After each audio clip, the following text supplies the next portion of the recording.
નમસ્કાર મિત્રો, આ વિડીયોમાં તમે જોશો સુકન્યા સમૃદ્ધિ યોજનાનું ખાતું પોસ્ટ ઓફિસમાંથી બેંકમાં કઈ રીતે ટ્રાન્સફર કરી શકાય છે તેની સંપૂર્ણ માહિતી અને ફાયદા. મિત્રો, હું છું અગ્રવત કિરણ કુમાર બી અને મારી YouTube channel my student education પર હું આપ સૌનું હાર્દિક સ્વાગત કરું છું. મિત્રો, ચાલો જોઈએ આ માહિતી વિગતવાર. મિત્રો, સૌ પ્રથમ તો આપણને ખબર જ છે કે સુકન્યા સમૃદ્ધિ યોજના એ સરકાર દ્વારા શરૂ કરવામાં આવેલી બચત યોજના છે જે કન્યાઓ માટે શરૂ કરવામાં આવી છે. સુકન્યા સમૃદ્ધિ યોજના કન્યાઓના શિક્ષણ અને લગ્નના ખર્ચને ધ્યાનમાં રાખીને શરૂ કરવામાં આવી છે. આ એક એવી નાની બચત યોજના છે કે જેમાં સુકન્યા યોજના દ્વારા દરેક બાળકીના માતા પિતાને તેના સારા નાણાકીય ભવિષ્ય માટે નાણાં જમા કરવા અને બચાવવા માટે પ્રોત્સાહન આપે છે. મિત્રો, સુકન્યા સમૃદ્ધિ યોજના હેઠળ બાળકીના માતા પિતા અમુક વિશેષ લાભો મેળવી શકે છે, જેમાં અન્ય નાની બચત યોજનાઓ કરતાં વધારે વળતર, કન્યા માટે નાણાકીય સુરક્ષા અને સ્થિરતા અને આવકવેરાની કલમ 80C હેઠળ કર લાભો વગેરે જેવા ફાયદા આપણને એમાં પ્રાપ્ત થાય છે. સુકન્યા સમૃદ્ધિ યોજના હેઠળ હાલમાં ઘણી બેંકો ઘર બેઠા ઓનલાઈન એકાઉન્ટ ખોલવાની સુવિધા આપી રહી છે. જો તમે અથવા તમારા પરિવારની કોઈ પણ કન્યાએ સુકન્યા સમૃદ્ધિ યોજના એટલે કે SSY હેઠળ નજીકની પોસ્ટ ઓફિસના નામે કન્યાના નજીકની પોસ્ટ ઓફિસમાં કન્યાના નામે ખાતું ખોલાવ્યું છે અને હવે તમે આ સુવિધા માટે તે એકાઉન્ટ કોઈ પણ બેંકમાં ટ્રાન્સફર કરવાનું વિચારી રહ્યા છો તો આ વિડીયો તમારા માટે ખૂબ જ ઉપયોગી સાબિત થશે. સુકન્યા સમૃદ્ધિ યોજના હેઠળ પોસ્ટ ઓફિસમાં કન્યાના નામે ખોલવામાં આવેલ સુકન્યા સમૃદ્ધિ એકાઉન્ટને બેંકમાં ટ્રાન્સફર કરવાની પ્રક્રિયા ખૂબ જ સરળ છે.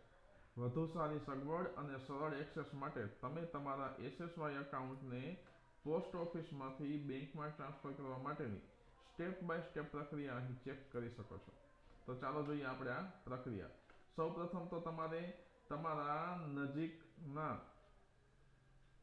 પોસ્ટ ઓફિસમાં જવાનું છે કે જ્યાં તમે તમારું અથવા તો બાળકના નામે SSY ખાતું ખોલવામાં આવ્યું છે. તો એ પોસ્ટ ઓફિસ પર તમારે જવાનું છે. હવે એ વખતે તમે કયા દસ્તાવેજો તમારી સાથે લઈ જશો? તો એક તો છે કે SSY પાસબુક અને બીજું KYC માટે જરૂરી ડોક્યુમેન્ટ્સ જેમાં તમે આધાર કાર્ડ, પાન કાર્ડ વગેરેનો સમાવેશ થાય છે. એ સિવાય લેખિત ટ્રાન્સફર વિનંતી ફોર્મ, આપણે એને એક ટ્રાન્સફર વિનંતી આપવાની રહેશે કે ભાઈ મારે પોસ્ટ ઓફિસમાંથી બેંકમાં અકાઉન્ટ ટ્રાન્સફર કરવું છે. તો આ વિનંતી ફોર્મ છે એ તમને પોસ્ટ ઓફિસ ઉપર મળી જશે.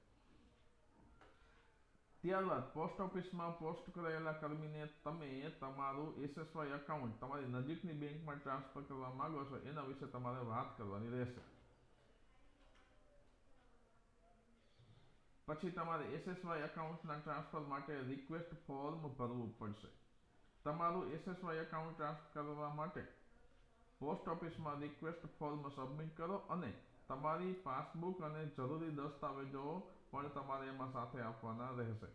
તમે રિક્વેસ્ટ લેટર સાથે જેમાં તમે SSY એકાઉન્ટ ટ્રાન્સફર કરવા માંગો છો તે બેંક શાખાની વિગતો સહિત આપેલી બધી માહિતી સાચી છે કે નહીં એ પણ તમારે તપાસવાનું રહેશે. એટલે કે તમારે જે બેંકમાં તમારું SSY એકાઉન્ટ ટ્રાન્સફર કરવાનું છે એ બેંકની વિગત પણ તમારે એમાં આપવાની છે અને તમારા SSYની એકાઉન્ટની બધી વિગતો સાચી છે કે નહીં એ તમારે બરાબર વ્યવસ્થિત ચેક કરવાનું રહેશે. એટલે પોસ્ટ ઓફિસ તમામ વિગતો ચેક કરશે, જેમ કે SSY એકાઉન્ટ ખોલવાનું પ્રમાણપત્ર, હસ્તાક્ષર નમૂના કાર્ડ, એકાઉન્ટની વિગતો, એ બધું એક પછી એક તપાસશે. તે પછી ટ્રાન્સફરના દસ્તાવેજો તૈયાર કરવામાં આવશે. તમારા SSY ખાતામાં જમા રકમ માટે તમને ચેક અથવા તો ડિમાન્ડ ડ્રાફ્ટ આપવામાં આવશે. હવે આ દસ્તાવેજો અને SSY એકાઉન્ટ ટ્રાન્સફર લેટર તમારી પસંદ કરેલી બેંક શાખામાં મોકલવામાં આવશે. ટ્રાન્સફર દસ્તાવેજો તમારે એકઠા કરવાના છે, એકત્રિત કરવાના છે અને આ ટ્રાન્સફર લેટર સહિત અન્ય સંબંધિત દસ્તાવેજો તમારે લઈને બેંકમાં જવાનું છે. હવે એ બેંકમાં તમારે જવાનું છે કે જ્યાં તમે તમારું SSY એકાઉન્ટ ટ્રાન્સફર કરાવવા માંગો છો. તો એ બેંકવાળા અપડેટ કરેલા KYC દસ્તાવેજ, તાજેતરનો ફોટોગ્રાફ, સહીનો નમૂનો વગેરે તમારી પાસે માંગશે. એ બધું તમારે ત્યાં આપવાનું રહેશે. બેંક આ બધાની ચકાસણી કરશે અને તમારી વિનંતી પ્રક્રિયા કરશે. બેંકમાં ટ્રાન્સફર કરેલ SSY એકાઉન્ટ એક્ટિવેટ કરવામાં આવશે. જ્યારે તમે SSY એકાઉન્ટ ટ્રાન્સફર પ્રક્રિયા પૂર્ણ કરવામાં આવશે ત્યારે તમને બેંક નવી SSY પાસબુક આપશે, જેમાં તમારા અપડેટેડ એકાઉન્ટની વિગતો અને ટ્રાન્સફરની રકમ હશે. જો તમે ઓનલાઈન બેન્કિંગ સહિત બેંકની સુવિધાઓ દ્વારા તમારું SSY એકાઉન્ટ મેનેજ કરી શકો છો.